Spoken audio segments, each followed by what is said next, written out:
Welcome back to another episode of Key Factors Podcast. I am your host, Mark Jjones, and we are sponsored by ReviewMyMortgage.com, the largest index for mortgage programs nationally.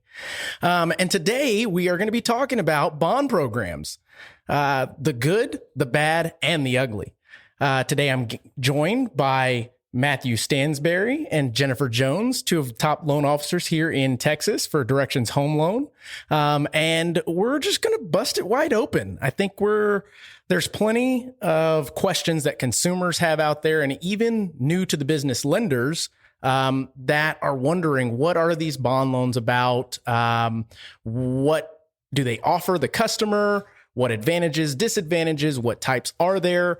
So many different things that we can go down. And I want to have a pretty good discussion transparently. I've had you both on before, and it was a great discussion about interest rates. So today, let's open it up. Jennifer, tell me about bond loans. How do you go about offering bond loans to your customer? Hi, Mark. Thanks for having me today. So with a bond loan, just to let people know kind of what the background of them are. Bond loans are typically referred to as zero down payment programs, or that's what the consumers think of them as. So whenever you're looking to purchase a home, a lot of people have an issue with the down payment because they just don't have a lot of funds saved. So there are these programs set up within the state of Texas, within the United States, that help you with the down payment. Now, with the bond program specifically, there are certain stipulations that are put in place that will require a first-time homebuyer status. They'll have certain income limits. They need to live in the home for a certain amount of time, and each program can vary according to which company is offering the program. That makes perfect sense. So I guess it's been a while since I personally offered bond loans. Now, we as a company do offer them, but I just have not been in the routine of providing that. I still, as an option, will give that to a customer, but obviously I am not the expert, so I'm going to lean on you guys completely today in this conversation. So bond loans, seen as free money, that just doesn't seem to be the case. Is that accurate, Matt? I mean...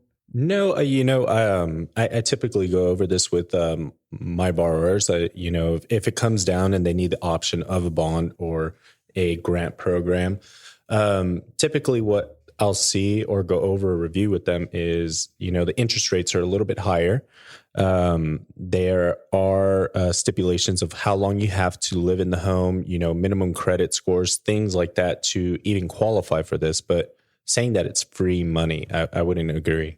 Okay. Well, I mean, so I hear oftentimes bond or grant. Do either of you know the difference between a bond loan and a grant? Grant is free money after a period of time, I would say. In some instances, let's say T-Shack, they offer a grant program. That money is free, but the interest rate is much higher. Okay, gotcha. So in essence, the grant portion of it, if you are a consumer out there seeking a grant, free money, you want to look for grant, not bond. Essentially, bond loans do come with a term in which you have to fulfill in order to have those funds being forgiven. Whereas a grant may or may not have a term needing to be completed, but it will more than likely have a higher interest rate. Would you say that's accurate, Jen? Yes. And I wanted to just kind of break down the programs a little bit more. So Matt had mentioned that there's TSAC, which a lot of people become familiar with that because they offer a program or initially they were thought of to only offer a program for firefighters, police officers, teachers. And so that is how a lot of people hear about the program, because they hear that that grant is available. But you don't necessarily have to be just one of those occupations. They have opened it up that you can have other occupations as well. Okay. So with TSAC, they do offer the option of the grant. Now, when you say TSAC, and I don't mean to cut you off, but what does TSAC stand for?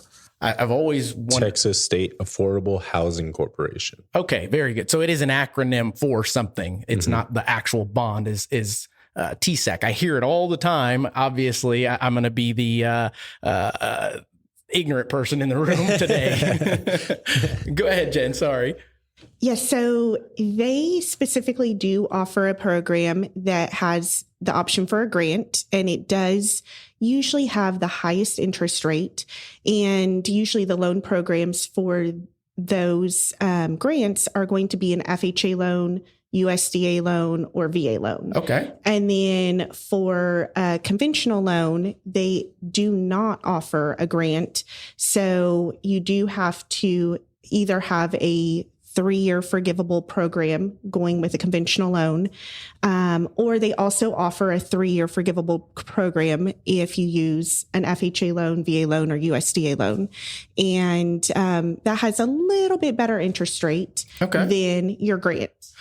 So when we talk interest rates, and you guys have mentioned it a couple of times already, are these rates, and I say this because we had a great conversation about interest rates on a previous podcast, but are these rates changing constantly, daily, throughout the day, just like you guys mentioned on secondary market rates?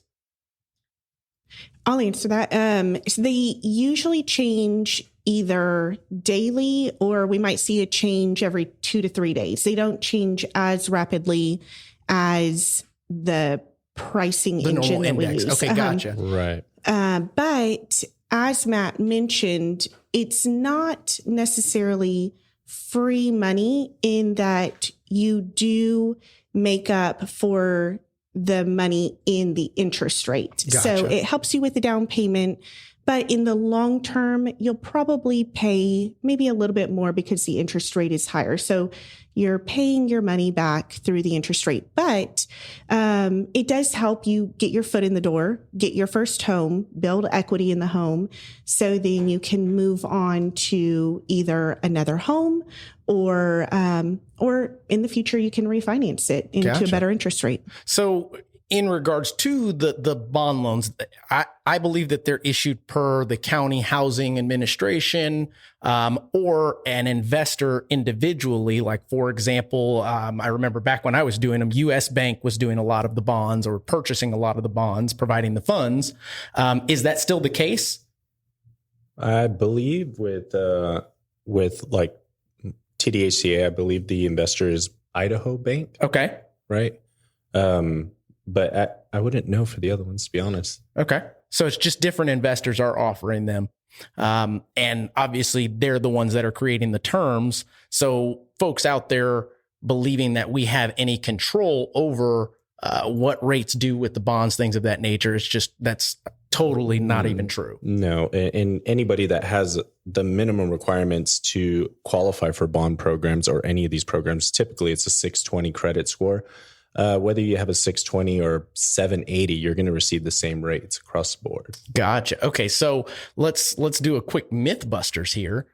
If, let's say, a customer is coming to you and telling you that another lender out there offered them a bond program, which was the same as the one that, let's say, you're offering at the time, but they're quoting a different interest rate, what is your typical response to that? I shared the link with them so they can see it themselves. Gotcha. And what is it that they'd be seeing? They'd be seeing today's interest rates as disclosed on their page. Okay. So the consumer themselves, unlike your traditional conventional VA, FHA, USDA type products, don't have access to being able to see what rates we see. Whereas the bond, it's out there for everyone to see. Is that right? That's correct. So each program posts their rates and their guidelines on their website, and any consumer can go on there and look. So some of the programs that we work with, we've already mentioned TSAC. Mm-hmm. We also work with TDHCA. There's Seth. There is San Antonio offers their own program too, the HIP 120. Okay.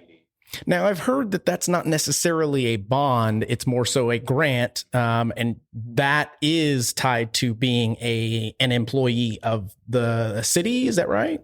No. I mean, with the HIP 180 and 120, you have to live within San Antonio. Okay. But I've noticed with that one, I haven't done one in a while, like years, but I know that you can have as low as a 580 credit score, but they have real tight ratios on the front and back end. Okay. And income limits are really low. But with that program, they cover all your closing costs and down payment. Gotcha. So in regards to that, I guess I'll jump ahead just a bit. Is there anything that the customer has to do in order to achieve these funds, the bond, the grant, other than falling within the debt to income ratio parameters, the credit score parameters, maybe in sometimes the county parameters? What else is there? There's a first time homebuyer course that they also have to take. They can either do that in person or online. It's usually about an 8-hour course where they learn how to become a homeowner and pay their mortgage. Okay. So in this course, they'll learn things like budgeting. They'll understand what they're about to get themselves into with having a new mortgage, typically for the first time. That's pretty cool. So I guess that being said, the misconception of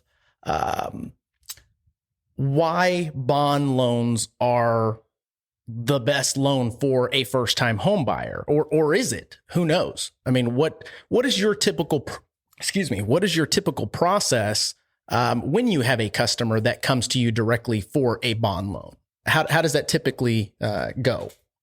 So normally I'll just ask them questions. Do they have a down payment saved? What is their credit score? If they do have a down payment saved, it is absolutely best for them to use their own funds because the interest rates are much sharper. And in the long run, there aren't these additional hoops that they have to jump through for being a bond loan. Qualified for it. Okay. Correct. Yes. And so if they say, you know what, I've saved a little bit of money, but I really want to get into a home and I have excellent credit, then absolutely it's a good option for them, because if they have to rent for another year or two while they save funds, then in that time that they could have built equity in owning a home, they'll lose a lot of money in a purchase, because by then interest rates will go up, and they'll go up so much higher that it might price them out of the home that they could have bought. And then also, if they can get into a home and live in it for 2 years, all that equity, if they decide to grow their family or go on to another home, then they have that equity to use toward their next purchase. Gotcha. Versus going into the next purchase having just sold the previous or the first and having to pay back what you originally took out in the beginning. Right. Or even just continuing to rent and never buying a home. That's true. Because they never saved that down payment. Yeah, that makes perfect sense. So this being a direct form of down payment assistance, what do you have to say for customers out there that maybe have the credit score requirements, the debt to income ratio requirements, the income requirements, but haven't saved up their down payment? Is the bond loan or grant loan the only type of loan that you would end up offering? You know, I think about that, and I talk to my borrowers, and I believe everybody has a different situation. You know, in some cases, there are borrowers that have all the specifications, meet all the needs, but don't have the money at all. They don't have family members. They don't have 401k. In some cases, this is the best route for them. In other cases, if I'm talking to customers and I'm going over it and I see there's an opportunity to, hey, let's pull out of your 401k and it's a repayment. If we don't hit it against your DTI, and your interest rate's much lower, monthly payments lower, and you use your own funds, over time, you're going to save so much more money than going through the bond loan. But I feel like it's a matter of knowing your borrower and knowing what your position is to leverage it. Okay, that makes perfect sense. How about you, Jen? Are there any other programs other than down payment assistance that you would end up offering your customer that did not have any funds available? Well, one option is a USDA loan. So with USDA, most of the time the properties fall a little bit outside of the city limits. Okay. But usually we just plug in the property address, see whether or not it qualifies. And a lot of times we're pleasantly surprised that a property will qualify. So with a USDA loan, you can finance it 100%. And there are still income limits. There is still a minimum credit score of a 640 or higher for a USDA loan. But that is a great alternative because the interest rates are a lot better for a USDA loan than for one of the first-time home buyer programs. And so that is an option. Of course, if our buyer is eligible for a VA loan, that is ultimately going to be most likely the best option for them. Gotcha. And again, you can finance 100% in with a VA loan. So those are two other alternatives, is a USDA loan and VA loan, if you have that option as or that as an available option. Gotcha. Okay. So back when I was doing quite a few bond loans or down payment assistance type loans, you had mentioned USDA. That was actually the one that I would educate the borrower the most on, simply because if they already created or earned the credit score, the debt to income ratio within the parameters, in addition to the income limits that they have, it was pretty simple to show the customer that the savings between just monthly on a USDA loan 100% finance was actually going to be anywhere from $80 to $100 cheaper based on the mortgage insurance. Most bond or grant loans typically go FHA, which holds 1.85 monthly mortgage insurance, whereas your USDA is only 0.35 per month. So you're talking about an $80 to $100 difference. Now, again, as you mentioned, it does require them to search within a certain location or parameters within the USDA guidelines.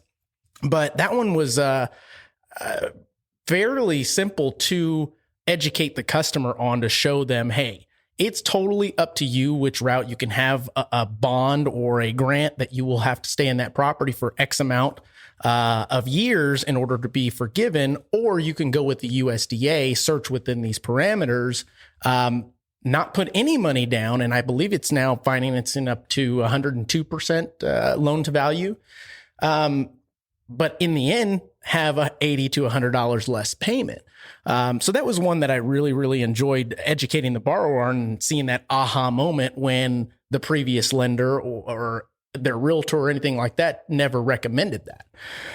But I would like to get more into understanding the down payment assistance funds, things like where can it be applied? How does a realtor go about writing the contract? Do we need to inform anybody that it is? How do you go about that, Matt? How can these funds be applied? The funds, it's funny. I had a realtor ask me about the contract piece the other day, but as far as the funds being applied, typically, depending on the amount of down payment assistance that you receive, there are options to do a 3%, 4%, or 5% of your loan amount, not the purchase price, but the loan amount. But where those funds are applied, they're applied towards your down payment. The remainder of your funds are applied towards your total closing costs.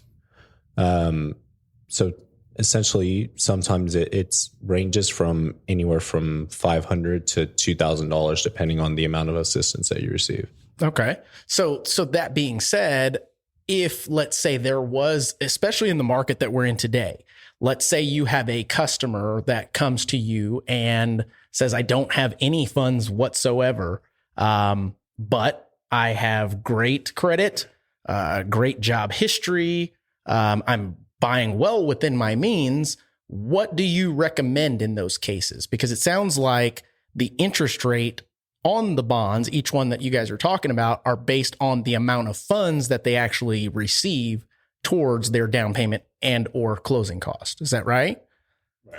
Right. Yes. And I know that realtors don't love it when we do this to them. That's okay. I'm sure we'll have realtors jumping in and listening to this episode as well, so that they can educate themselves on these things. Right. But if a client says, I really have no money, then typically I'll recommend try to at least save money for your earnest money, your option money, and then a little bit of money so your account is not at zero by the time you close. And then if they use a program that offers 5% assistance, that will cover their down payment. It'll cover quite a bit of their closing costs. And a lot of times, our phenomenal realtors are able to get the sellers to help cover part of the closing cost. And so a lot of home buyers or borrowers are able to buy a home with very little money out of pocket.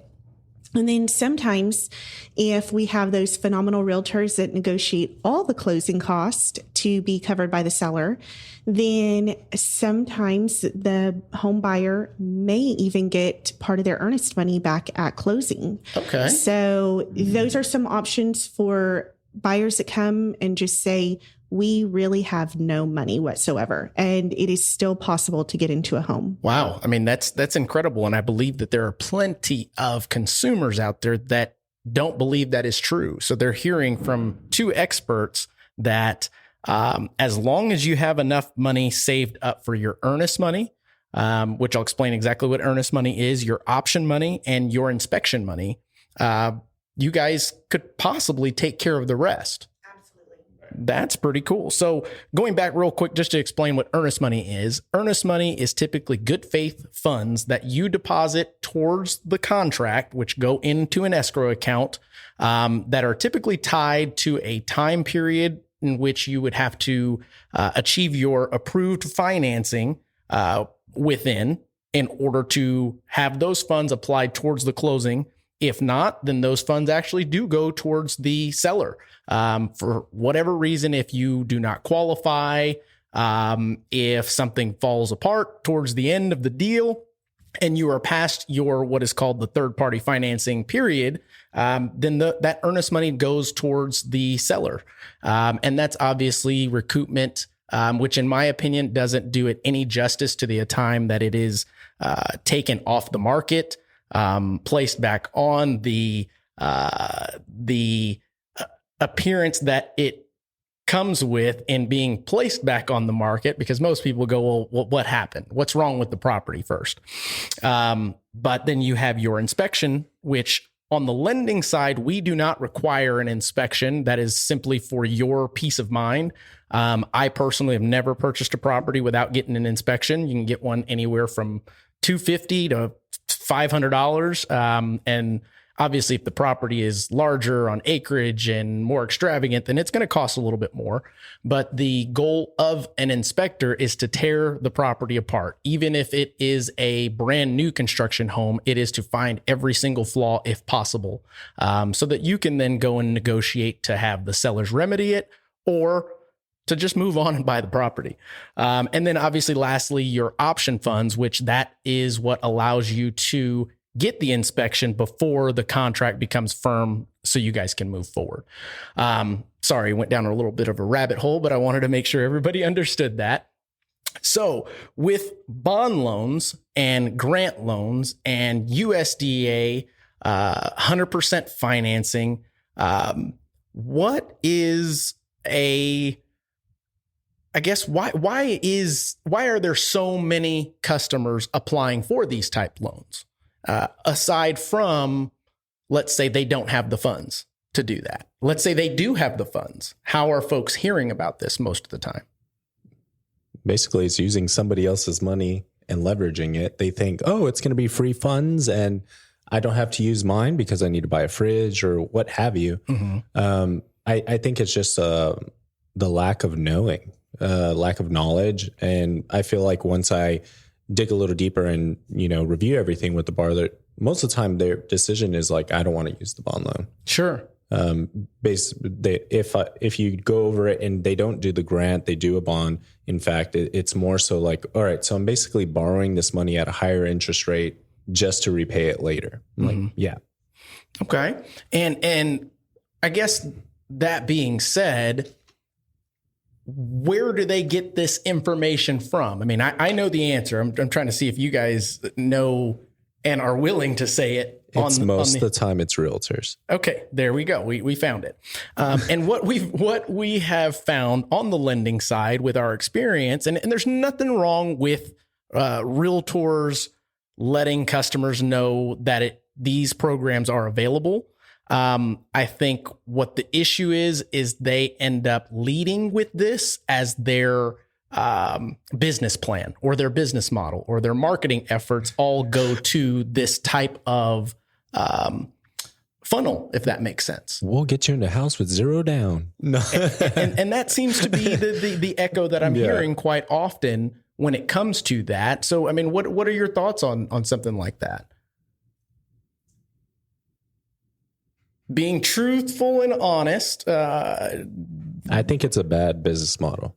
Okay. And why do you say that? I just think that you're setting up these expectations for borrowers that are unrealistic in some cases and might not be to their best benefit. Yeah, that's a good answer. And I think sometimes you have customers that will, let's say they don't qualify for one of these types of down payment assistance programs because either A, their score is too low, they make too much money, or their debt to income ratio isn't in line with what it's supposed to be. So their expectations are kind of skewed. The reason why that they're buying is because of this free money, whereas it should be you're creating long-term wealth. You're putting money into something that is gaining as of right now 10, 11, 12% in equity year over year, 10% equity. What are your thoughts on that? Yeah. And also, I think a lot of times whenever we really start to look at what our priorities are in life, we find that we do have the funds to put it in. Those funds may be in a 401k or maybe in savings, or there may have been a parent who said, one day when you want to buy a house, I've set money aside for you and here's the money. And so a lot of times when you start exploring those options, you will find that there are ways for you to buy a home when you put that as your priority. And as Matt said before, there are some people that don't have any other options. And so this is a great option for those people. But everybody can be a homeowner. And I think that's ultimately what we want to express to people is don't say, it can't happen for me because I don't have the money. There is always a way to get it done. And so this is one of those tools that we have to help you get it done. But if you're looking for the best rate, the best way to invest your money, we can help you and steer you in the direction to achieve your goal the best. But if you have no other funds and you just need to get into a home to start building your wealth, that is a tool that we can help you with as well. Absolutely. So going back just briefly on the concept of the borrower being pulled in by an ad, by a marketing ploy of zero down, get you into a property, and the expectations that are set forth before they even apply. I believe based on what you guys have told me is that you actually meet with the customers and talk to them and give them multiple options that allow them to then make the decision. And if it comes about that they are disappointed that they don't qualify for these funds, you're still able to find different ways to achieve their goal based on asking questions, learning the customer, being the true expert in what you do, and providing all of those options for them. So at the end of the day, I believe if there are realtors out there that are using this means of marketing or this form of capturing your customer, I'm hoping that you are working with an experienced lender that it can overcome the objection of, well, if I don't qualify for these free money loans, then I'm not buying. Whereas in you guys' case, it allows the conversations to open up different doors that maybe they didn't know were available. Does it sound right? Yeah. And it's a matter of giving option and providing value as a loan officer versus just, all right, here's this loan. You want a down payment assistance program? Here it is. We're just going to give it to you. But it further going in is just more so asking the right questions so you know how to help the consumer. Okay. So now moving on, let's say your customer is qualified for a bond loan. And from what you've said, a bond loan or a grant loan isn't necessarily the loan itself. It's more so a, what do you want to call it, a piggyback or something along those lines that goes hand in hand with a traditional loan product, whether it be FHA conventional, USDA, VA. These funds can be applied towards any of those. How should a realtor be writing these contracts? Is it something that they should be letting everybody know? Typically, most of my realtors do mention to the other agent, just because toward the very end of the loan, it usually has to go to the program itself to get final approval. Okay. So a lot of times a few days are needed for that final approval. So it's always good to just make the listing agent aware, so that if they need a few more days in the end, they have that available. But overall, I don't think it's a huge secret. I think that as long as agents communicate, we work together as a team, then overall the process is very smooth. Typically, whenever we work on the loan, the original loan is going to be what your interest rate is tied to.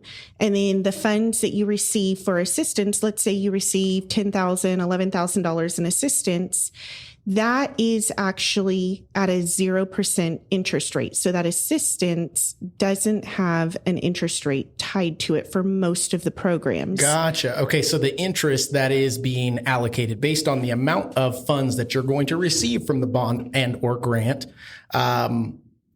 are going to be based on just the first lien's balance, not the second or silent second lien. Correct. That's correct. Okay. Yes. So they're not paying interest on top of these funds. They're just sitting there. Right. Okay. And depending on the program, some of the programs are repayable. So at the end of the 30 years, or if you sell the home, if you refinance the home, you'll pay those funds back.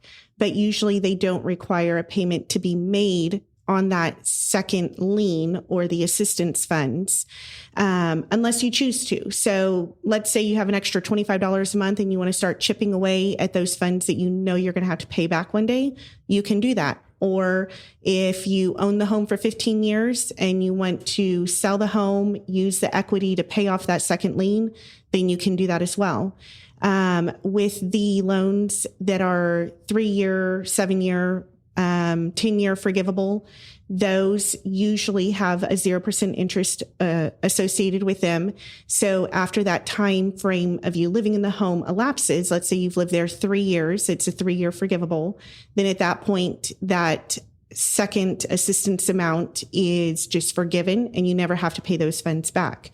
So if you were thinking about refinancing your home and you want to keep it for another 15, 20 years, you might consider refinancing it at that time so you get a better interest rate. Gotcha. Okay. And what I found, jumping around a little bit, what I found is that after said, let's say 3 years, just because I've been in the business a little while, it is probably in the best interest of the customer to look into refinancing regardless. Number one, you've got the equity that's been built in the last 3 years. And historically, it has been about 6%. But in the last 3 years, we're talking astronomical growth in your property. So going from an FHA loan to a conventional loan where the equity position is started at 96.5, you're now at, or your loan to value 96.5, you're now at maybe 85%, may be an advantage for your customer, I would imagine. Yes, definitely. And then because a lot of first-time home buyers are able to get into a home using the programs, a lot of times after 3 years, 5 years, 7 years, they may say, you know what, our family has now grown. We're ready to buy a new home. And so then they can either pay those funds off from the sale of their home, or those funds were already forgiven. And so then they can use the equity from their home to purchase their next home. Gotcha. Okay. So let's say in a scenario of a customer that 3 years down the road, let's say it's not a forgivable type bond, and they wanted to keep that property and purchase another one. Does that affect them in any way? If they were going to keep the same property and move to a new one? Correct. No, it wouldn't. The only way that it would affect them, well, if they went FHA, of course, they can't purchase another FHA property within 150 miles of that one. But if they went conventional, they could purchase an additional home. And the reason I know is because I did it on my first home. Okay. Tell us about that. So you have actual personal experience of having done a bond loan before. Yeah. So my first property that I ever moved into or purchased, I was 22 years old. I used a bond loan to get into the property. And that bond loan was non-repayable or non-refundable. So at the end of the term, I have to repay that portion, which I think it was like $5,000 or so. But it doesn't hinder you from purchasing your next home. If you were to keep the same property and have renters, which that's what I'm doing right now. I have renters in the property. They're paying down the equity. So essentially, if I wanted to refinance it at this point, I have enough equity to do so to pay off that silent second lien and then turn it into an investment straight up. Gotcha. Okay. So that actually can be used as an advantage to starting your mini empire, I like to call it. Whereas Matt utilized the bond loan for his first loan. What was it? 2 years later, maybe 2-3 years later? Yeah. About 3 years later. 3 years later, purchased another one, converted that one to an investment property. Whereas myself personally, around the same age, I think 22, 23, something like that, actually used USDA where we put zero money down and didn't have any bond loan to pay back. And 3 years later, we converted that to investment property.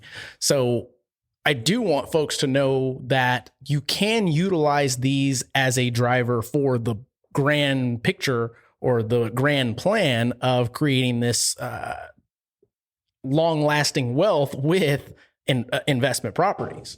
Have you had any customers? Go ahead. So the programs do specifically state in their guidelines that they are not supposed to be a tool to build investment properties. Gotcha. So you would want to be sure, depending on what program you're using, that you've lived in the home for the correct amount of time and that there aren't going to be any type of repercussions. Gotcha. So and I believe it has, and what she's talking about is intent. If you are intending to utilize any of these programs as an investment, eventually the times table is showing that I believe it's 2 years that you'd have to have your primary residence as this property. If something were to change, obviously things happen in life, but the idea is your intention is to occupy this home as a primary residence for at least 2 years, right? Okay. Yeah, it makes perfect sense. Makes perfect sense. So where could someone find this info at? Where is this stuff located? On the web. On the line. On the line. It's on the line. I mean, there's various websites. We've been mentioning a bunch of acronyms, but TDHCA is one of the loan programs that I use frequently. Okay. That one in TSAC or TSAC. TSAC? TSAC. So the information that you have here is the same information that a customer can find online? Correct. Okay, very good. Mm-hmm. And one little, drop would be reviewmymortgage.com. You can actually go there, enter in all your criteria, credit score, location, things of that nature, and it will actually filter through and put all the bond loans or grant loans or 100% financing right in front of you so that you can read all about them, visit the different housing websites. eHousing Plus is one of them that we use here in Texas, but they do offer plenty of bond grant loans all over the United States. So just wanted to let you guys know if you are a buyer out there that is wondering, is this right for me? And have taken some of the information that they've talked about today, and maybe this is for you. But if you want to read about some more of it, you definitely can dive in to that. So guys, tell us a little bit more about the bond loans, the grant loans, the DPA programs. Is it something that you guys foresee continuing? You know what? I want to find out on these types of programs. Back when I was doing them quite often, there was always limited funding or limited funds. Are you aware of that? What's the situation with that? That's one reason I do use these two programs that Matt had mentioned probably the most, because as of yet, they have had very consistent funding. There are programs within the city of San Antonio that we have heard run out of funds frequently. So pretty much funds are donated to these programs to be able to help first-time homebuyers. But when the funds are used up, they are used up, and there is not any option available other than to go to a different program. So that is one thing to be aware of. And they do also post on their website how much they have available in funds. But that is one thing that I'm glad you pointed out, that each program can run out of funds for that year because it is just funds that are donated to that company to help homebuyers. Well, it makes perfect sense. I would imagine so, that it's not like an unlimited spigot of funds for these types of programs, which I believe makes it more important for those that are trying to, let's call it taking advantage of these programs versus utilizing them when necessary. It's important that they understand that if you are taking advantage of these programs versus using them, you're actually taking away from someone else that actually needs these funds. Does that make sense? Absolutely. And one thing that I love empowering women and single moms, parents who have recently gone through hardships and they're just trying to create a stable home for their children. These are excellent programs for those people who think that they could never own a home. I have had clients who are older, that they're up in years, and they have never owned a home before. They've rented their entire life. They never thought it was possible. And so then they find out that they can own a home through these programs. So you don't want to take advantage of it, because those buyers that do use the programs, they can truly change their lives and change the life of their generational or their generations that come after them, because they see that their parents or their grandparents bought a home, and then their children or grandchildren or great grandchildren realize we don't have to rent all our life. We can buy a home as well. Oh, that makes all the sense in the world. With these programs, I believe there are plenty of people, consumers that qualify for them that just don't know that they're available, but continue to rent. And in my opinion, you've got to live somewhere, right? And for the most part, I think there are very few of us that actually live rent-free or mortgage-free. So seeking the knowledge and partnering with a expert lender is going to be a key factor in determining if the bond loan or grant loan or down payment assistance is the right program for you. Matt, you have anything that you'd like to add in regards to down payment assistance? I would say with down payment assistance, if it's needed, your lender will let you know. I would say that most of the time, whenever I get somebody into a down payment assistance program, it is like Jennifer says, it's to break that generational curse. Or, you see people that work 2 jobs, things like that, or single mom with kids, working consistently, pays all her bills, doesn't have money to save in the bank, but it's on time with every little thing. This would be that leg up for her.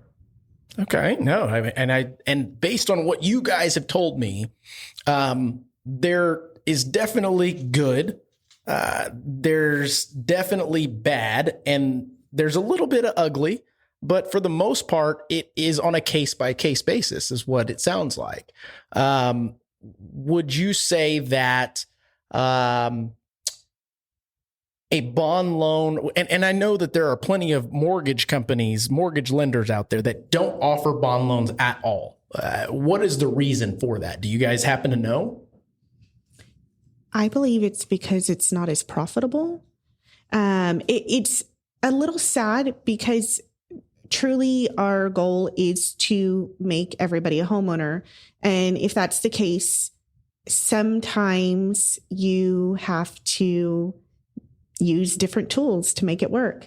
So I hate to say that a company would want to discriminate by not offering that as a tool, because it's a tool that's available to companies out there. And there are plenty of companies that don't offer them at all. And you are correct.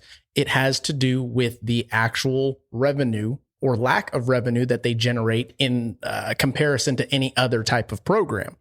I don't believe that's a reason not to offer these types of programs. As a branch manager personally, I believe that these are tools that can be used in order to accomplish the goals that these homeowners or future homeowners would like to achieve.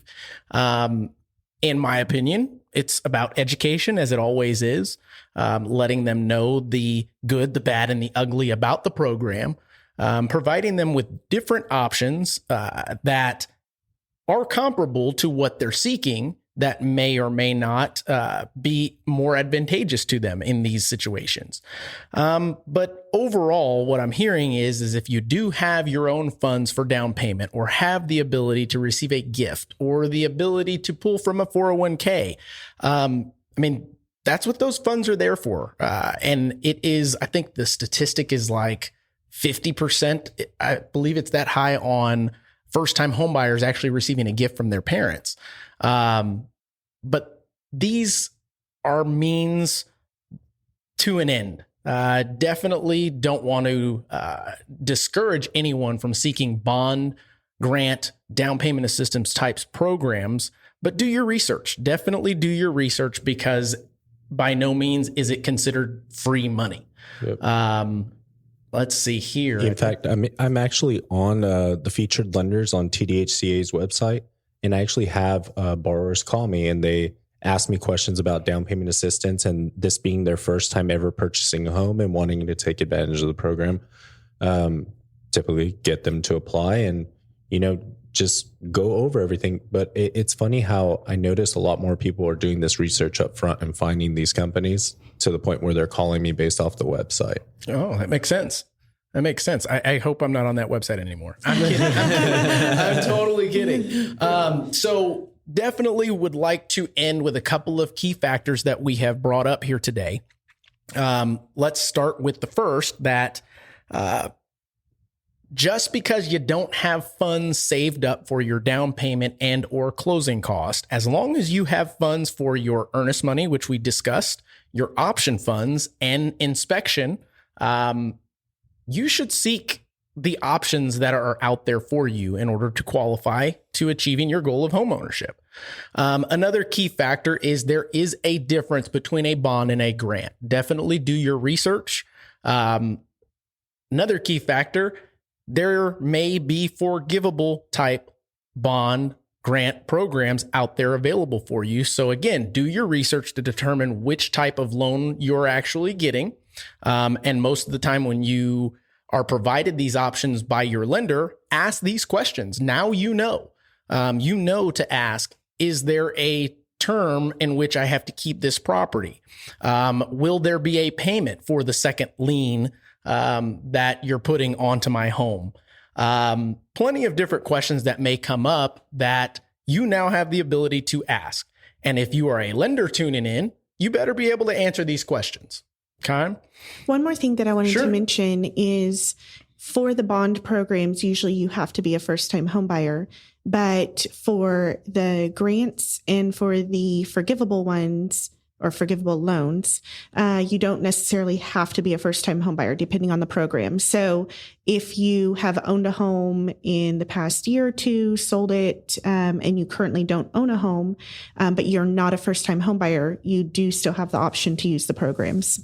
Now, one thing that reminded me, one thing that I did not ask is, are these bond loans specific to a certain type of property? Does it have to be a single family residence? Can you utilize multifamily, in which, let's say you're purchasing a duplex, fully intending to occupy one of the units as your primary residence? Can you then lease out the second with the use of a bond loan or a grant loan or down payment assistance?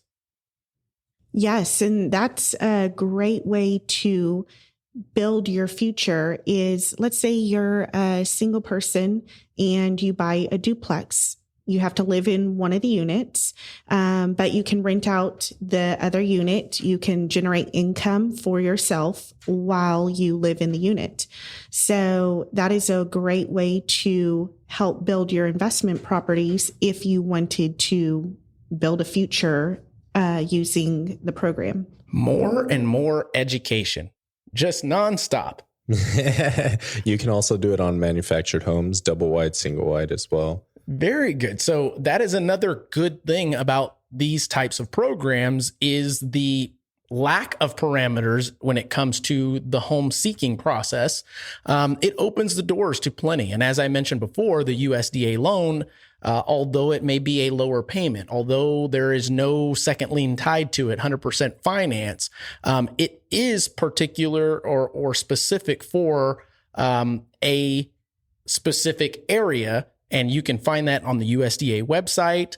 But definitely it is an alternative, the bond loans are an alternative to the USDA because of those property specific parameters. Whereas these types of loans, and obviously they may vary. So definitely get with your lender or check the e-housing website or whatever the portal, and you can search for them. And again, reviewmymortgage.com definitely has them. But do your research when it comes to that, so that you know that when you find a duplex, when you find a manufactured home, like you were saying, that you can go in with confidence and utilize any of these programs to capitalize on the future starter of all things, So that being said, we talked about a couple of different key factors. We have gone all around about the good, the bad, and the ugly about these programs. And I don't see any reason to not offer them as a lender. Definitely education is going to be the biggest key factor when it comes to determining which program is best for you as a customer, and which program to offer your customer as a lender. So I'll end with this. Guys, if you are seeking bond loans, if you are seeking grant loans, definitely do your research.